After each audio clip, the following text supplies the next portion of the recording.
પસ્તાવું અને ભાવ દે ને એટલે મારે તમારે હવે ભાવની જરૂર નથી વાળો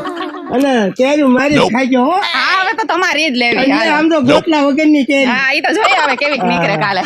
પછી ખબર પડે. અને એનું તમે હાસું બોલો છો ને હગે નથી ખાઈ ને અરે હા ઢીલા ભાઈ તમને કેટલી વાર કીધું. એટલે હું છે ને તમારું એવું ઠેકાણું ગોતીશ ને એવું ઠેકાણું ગોતીશ તમને કેરી જે છે ને અહીંયા જ હગાઈ કરાવી છું લે એવું હા હલો કેરી લઈ જાઓ હલો કેરી ખાવાની કેરી ખાવાની મીઠી ને મધ જેવી ગળી કેરી કેરી વાળા ભાઈ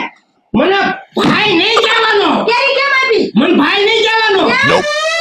મને જ્યાં હોય ને ભાઈ જ કહેશે આ ભાઈ માં તો મારો ભાવ ગયો બેટી પણ આ કેરી કેમ આપી એટલે હું કહું છું મને ભાઈ કહે ને મારું કઈ થાતું નથી તો પણ એમાં શું થઈ ગયું એમાં થઈ જાય બધું